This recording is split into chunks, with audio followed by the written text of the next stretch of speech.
صل على نبينا صل على محمد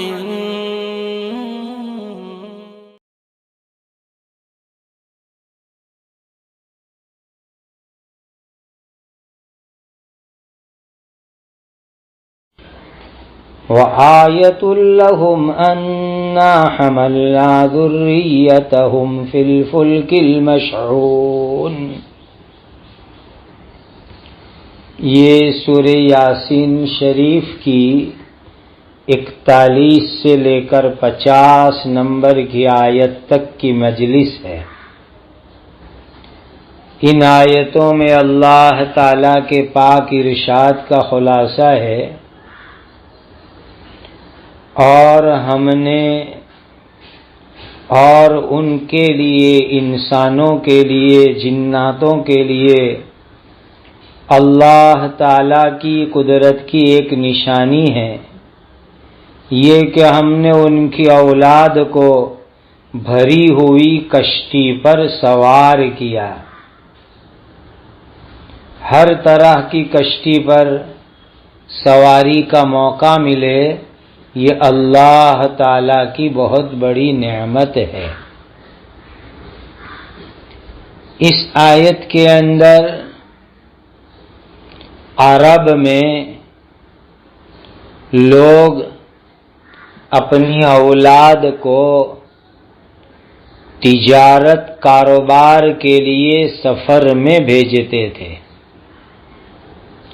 جیسے ہمارے یہاں گجرات میں بھی اس کا بڑا رواج ہے، بڑے بوڑھے یہاں انڈیا میں گجرات میں رہ رہے ہیں اور اولاد کو کاروبار کے لیے، تجارت کے لیے، نوکری ملازمت کے لیے افریقہ، انگلینڈ، کینیڈا، پاناما، امریکہ، کہاں کہاں دور دور بھیجا ہوا ہے۔ تو اللہ تعالیٰ کی 3 بڑی نعمت کا اس آیت میں بیان ہوا۔ پہلی یہ ہے کہ بھری ہوئی جو کشتی ہوتی ہے، جو اسٹیمر مال بھرا ہوا ہوتا ہے، وہ اسٹیمر بڑی وزندار ہوتی ہے، وہ بوٹ بڑی بھاری اور وزندار ہوتی ہے، لیکن اس کے باوجود اللہ تعالی اس کو پانی میں ڈوبنے نہیں دیتے، بلکہ پانی کے اوپر وہ تیرتی ہے، چلتی ہے، سفر کرتی ہے۔ دوسری نعمت یہ ہے کہ اللہ نے اولاد عطا فرمائی، اور تیسری نعمت یہ ہے روزی روٹی کا سامان گھر بیٹھے بیٹھے یہ لوگ کما رہے ہیں، خود کو سفر میں نہیں جانا پڑتا، اولاد کما کر کے بھیجتی ہے، اولاد کما کر کے دیتی ہے، یہ بھی اللہ تعالی کی نعمت ہے۔ آج بہت سارے انسان دنیا میں ایسے ہیں کہ ان کی اولاد ماں باپ کا بالکل خیال نہیں کرتی۔ اللہ تعالیٰ کسی کو ایسی اولاد دے جو ماں باپ کا خیال رکھے، ماں باپ کی خدمت کرے، ماں باپ کی ضروریات میں مدد کرے، یہ بڑی خوش نصیبی ہے، بہت اچھے نصیب ہونے کی علامت ہے۔ ایک جگہ مکتب کے جلسے کے اندر بیان کرنے کے لیے جانا ہوا، ایک صاحب بڑے جذباتی آدمی، محبت کرنے والے ملے۔ وہ بیرونی ملک میں، فورن میں پہلے رہتے تھے، اب زیادہ یہاں انڈیا میں رہتے ہیں۔ انہوں نے اپنی گاڑی بتلائی، کار بتلائی، کار کے پیچھے لکھا ہوا تھا BPL، اور کہنے لگے کہ BPL کا مطلب ہے بیٹا نہ پیسے لیر، یعنی اب میں ریٹائر ہو گیا، میرے بیٹے کما کر کے دیتے ہیں اور میں مزے کر رہا ہوں، مسجد، عبادت، اور باقی آرام، گھومنا پھرنا، تو یہ بھی اللہ کی بہت بڑی نعمت ہے۔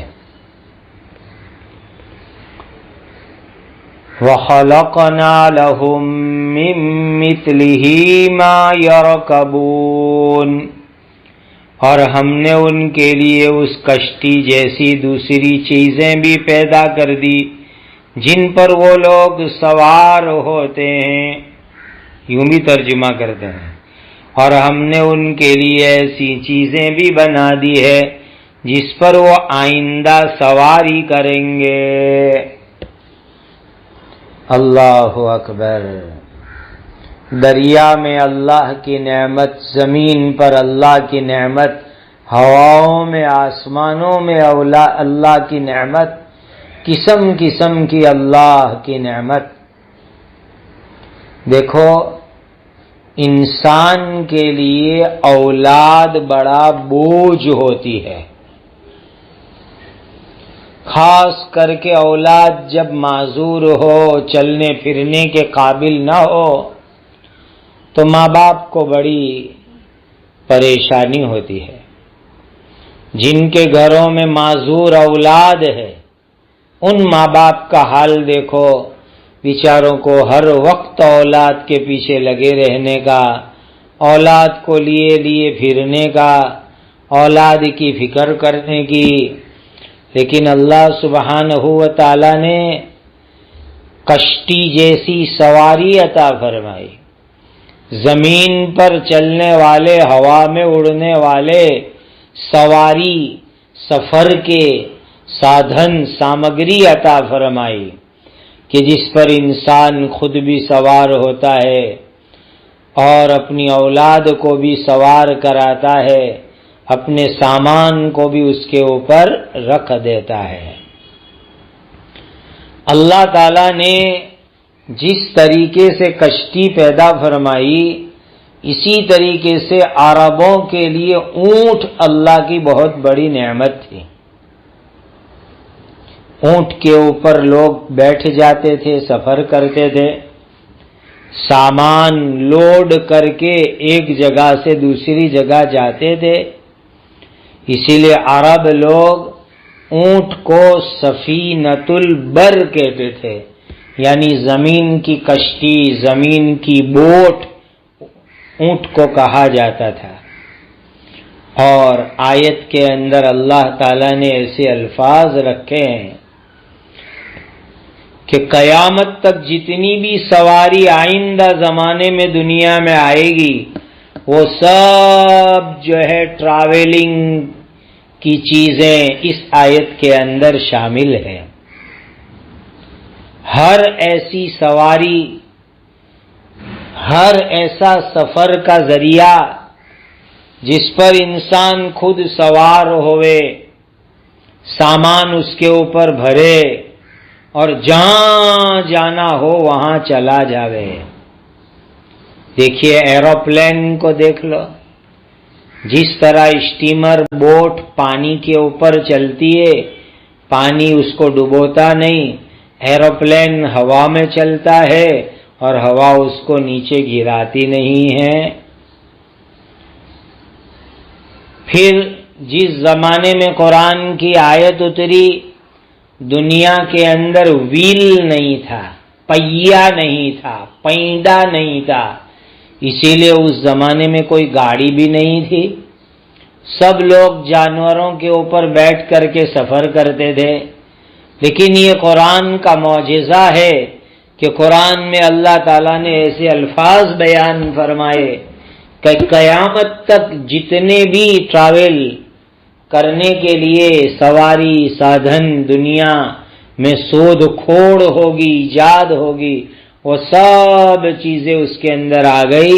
وَخَلَقْنَا لَهُم مِّن مِّثْلِهِ مَا يَرْكَبُونَ، آئندہ تم سواری کرو گے، کار، ٹرین، بس، ایروپلین، سب ان آیتوں کے اندر شامل ہے۔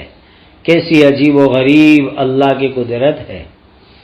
وَإِن نَّشَأْ نُغْرِقْهُمْ فلا صریخ لهم ولا هم ينقذون، اور اگر ہم چاہیں تو ان کو غرق کر دے، ڈبو دے، ان کی فریاد کو پہنچنے والا کوئی نہیں ہوگا، بچانے کے لیے پہنچنے والا کوئی نہیں ہوگا، مدد کرنے کے لیے جانے والا کوئی نہیں ہوگا، اور نہ ان کو ڈوبنے سے بچایا جا سکے گا۔ یعنی اللہ تعالیٰ اگر اسٹیمر کو ڈبو دینا چاہے تو دنیا کی کوئی طاقت انسان کو بچا سکتی نہیں ہے۔ کوئی بھی جو ہے گاڑی لے لو، پانی میں چلنے والی بوٹ، اسٹیمر، زمین پر چلنے والی ٹرین اور کار، ایروپلین، اگر ایکسیڈنٹ اور جو ہے اس میں حادثہ ہونا مقدر میں ہے تو کوئی بچا نہیں سکتا۔ ایکسیڈنٹ ہو کے رہتا ہے، اور ایکسیڈنٹ کے ذریعے آدمی پانی میں ڈوب جاوے، ایروپلین نعوذ باللہ کراش ہو جائے، انسان مر جاوے، اسٹیمر اور کشتی پانی میں ڈوب جاوے، ٹرین ٹکرا جاوے، کار کا ایکسیڈنٹ ہو جاوے اور انسان مر جاوے تو کوئی اس کو بچا سکتا نہیں ہے۔ اللہ ہم سب کو ہر طرح کی سواری کے حادثے سے حفاظت میں رکھے۔ الا رحمتا منا ومتاعا الی حین، مگر ہماری مہربانی سے اور زندگی کے ایک مقرر وقت تک مزہ اٹھانے کا ان کو موقع دیا گیا ہے، وہاں تک وہ بچے ہوئے ہیں۔ یعنی جتنی زندگی ہے وہاں تک اللہ ان کو بچائیں گے، اور جب زندگی کا ٹائم پورا ہو جائے گا کسی طرح بھی اللہ کے یہاں سے موت آ جائے گی۔ اس سے معلوم ہوا کہ سواری، گاڑی، ٹرین، ایروپلین، اسٹیمر صحیح سلامت پہنچ جاوے، یہ بھی اللہ کی بہت بڑی نعمت ہے۔ اسی لیے جب سفر صحیح سلامت پورا ہوئے تو حدیث میں دعائیں آئی، وہ دعائیں پڑھو، یوں بھی پڑھو، الحمدللہ مع السلامت والعافیہ، میں اپنے اللہ کا شکر ادا کرتا ہوں کہ میرے اللہ نے سلامتی اور عافیت کے ساتھ مجھے پہنچا دیا۔ یہ ہمیشہ اللہ کا شکر ادا کرنا چاہیے۔ اللہ اپنی رحمت اور مہربانی سے ایکسیڈنٹ سے بچاتے ہیں، اور جتنی زندگی باقی ہو وہاں تک دنیا میں آرام سے مزے اڑانے کا موقع دیتے ہیں۔ وَإِذَا قِيلَ لَهُمُ اتَّقُوا مَا بَيْنَ أَيْدِيكُمْ وَمَا خَلْفَكُمْ لَعَلَّكُمْ تُرْحَمُونَ، اور جب ان کو کہا جاتا ہے کہ تم اس عذاب سے بچو جو تمہارے آگے ہیں اور جو تمہارے پیچھے ہیں تاکہ تم پر رحم کیا جائے۔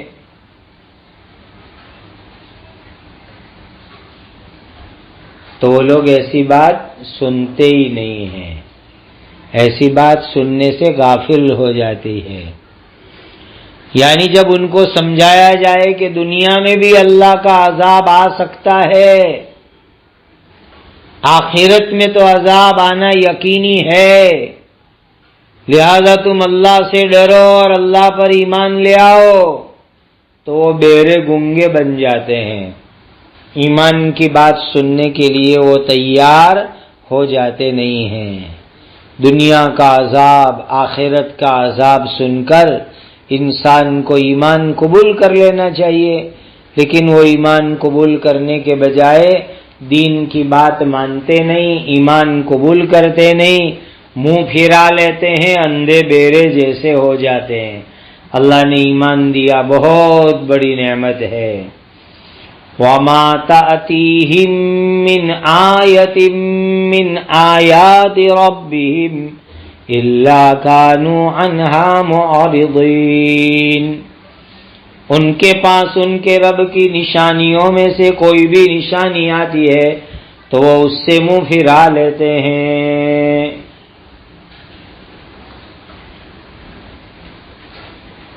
اور یہ بھی ہے کہ اللہ کی طرف سے پہنچنے والے ہر حکم کو ٹال دیتے ہیں، ماننے کے لیے تیار نہیں ہوتے ہیں۔ یعنی اللہ تعالی کی طرف سے شریعت کا کوئی بھی حکم آئے وہ ماننے کے لیے تیار نہیں۔ اللہ تعالیٰ جنت کی نعمتیں بتلاوے تو جنت کی لالچ میں بھی ایمان لانے تیار نہیں۔ اللہ جہنم سے ڈراوے تو جہنم سے ڈر کر کے بھی ایمان لانے کے لیے تیار نہیں۔ کیسے سخت دل اکھڑ مزاج یہ لوگ ہوں گے کہ جو کسی طرح بھی ایمان لانے کے لیے تیار نہیں ہیں۔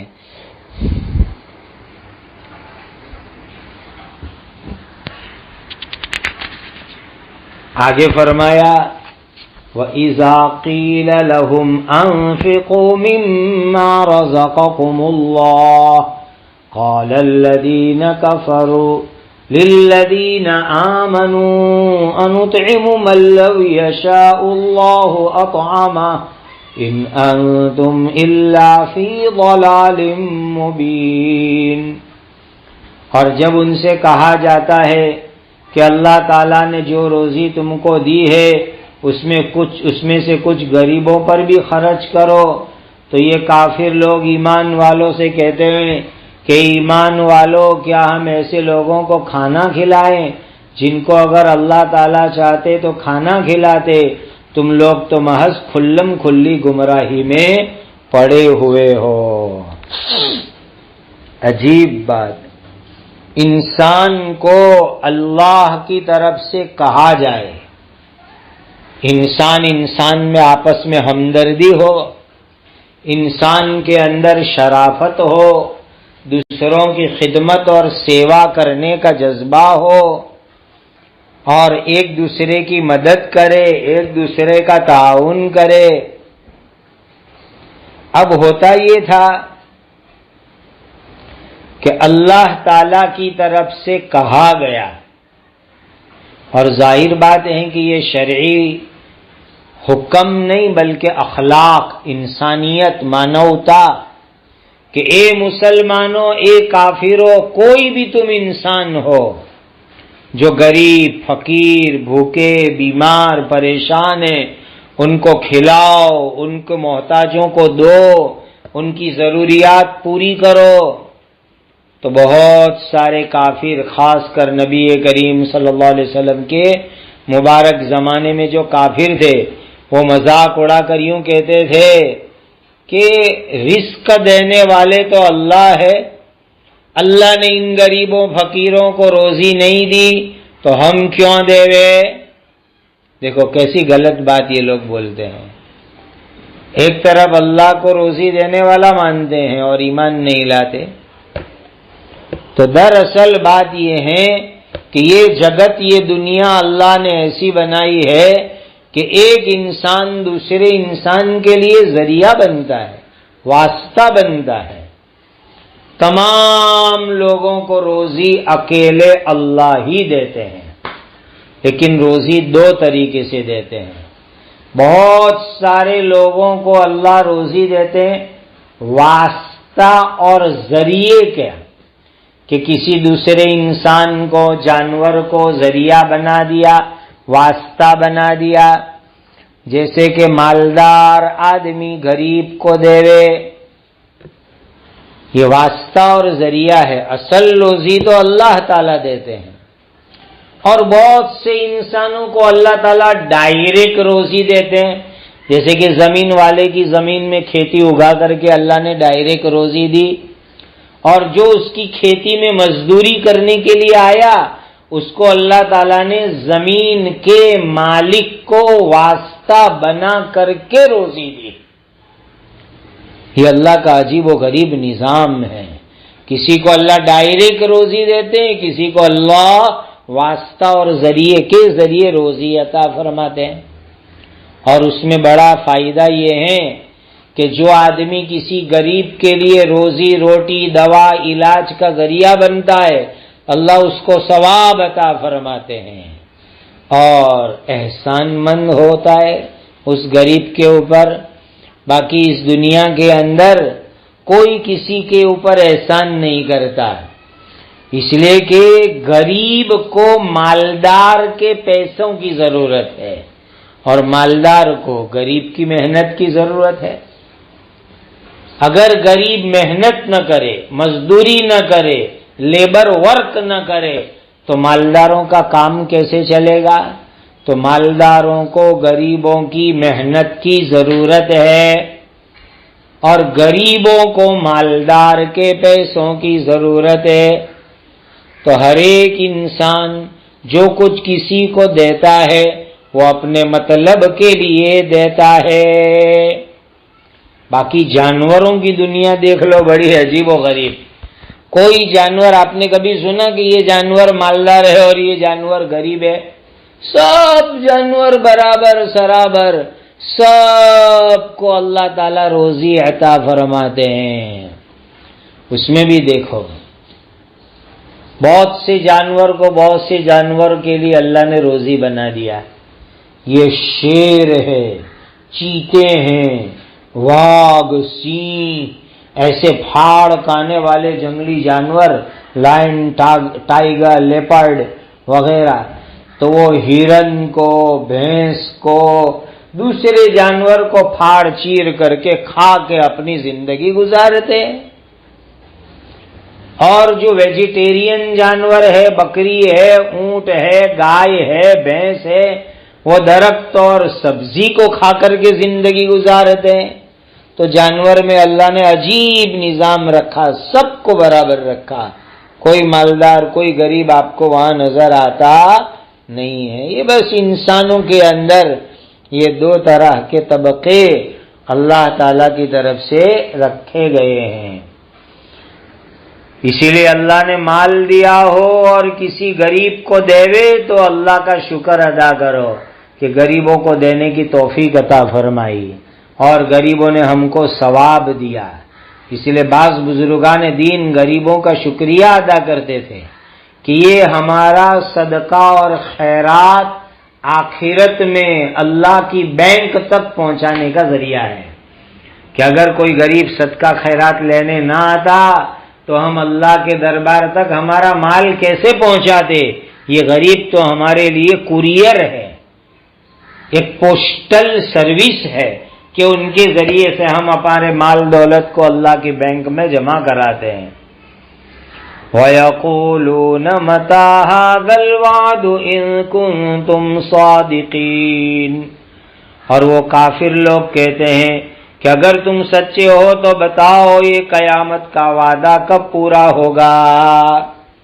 قیامت کو مانتے نہیں تھے، انکار کرتے تھے، مذاق میں کہتے تھے قیامت کب آئے گی۔ ما ينظرون الا صيحة واحدة تأخذهم وهم يخصمون، وہ لوگ تو صرف ایک بھیانک آواز کا انتظار کر رہے ہیں، چنگھار یعنی پہلی مرتبہ کے سور کا انتظار کر رہے ہیں کہ جب وہ آپس میں جھگڑتے ہوں گے، آپس میں حجت بازی کرتے ہوں گے، ایسی حالت میں وہ ان کو آ کر پکڑ لے گی۔ فلا يستطيعون توصية ولا إلى أهلهم يرجعون، سو وہ لوگ وصیت بھی نہیں کر سکیں گے اور اپنے گھر والوں کے پاس واپس لوٹ کر جا بھی نہیں سکیں گے۔ قیامت اچانک آئے گی، بالکل اچانک آئے گی قیامت۔ سمجھو کہ کوئی معاملہ ہوا، کاروبار، بزنس، دو آدمی آپس میں جھگڑے، لڑے جھگڑے، اتنے میں قیامت آ جائے گی۔ حدیث میں نے پہلے بھی سنائی تھی نے کہ دو آدمی ایک کپڑا بیچنے خریدنے کی بات کر رہے ہوں گے، دکان میں کپڑا کھولا، بتایا، قیمت کی بات ہوئی، اچانک قیامت آ جائے گی، وہ کپڑے کو لپیٹ بھی نہیں سکیں گے۔ ایک آدمی ہوش کو مٹی سے لیپ رہا ہوگا، سمجھو ٹنکی بنا رہا ہے، پلاسٹر کر رہا ہے، ابھی پانی بھر بھی نہیں سکا اور مر جائے گا۔ کسی کو وصیت کرنے کا موقع بھی نہیں ملے گا۔ جو آدمی گھر سے باہر، وہ باہر سے اندر نہیں آ سکے گا، سب مر جائیں گے۔ یہ قیامت کے دن کا عجیب و غریب منظر اللہ تعالیٰ نے اس آیت کے اندر بیان فرمایا۔ اللہ ہم سب کو قیامت کی تیاری کی توفیق عطا فرمائے۔ ہوشیار اور عقل مند آدمی وہ ہیں جو قیامت کے ٹائمنگ کے چکر میں نہ پڑے، بلکہ قیامت کی تیاری کرے کہ بھئی مرنے کے بعد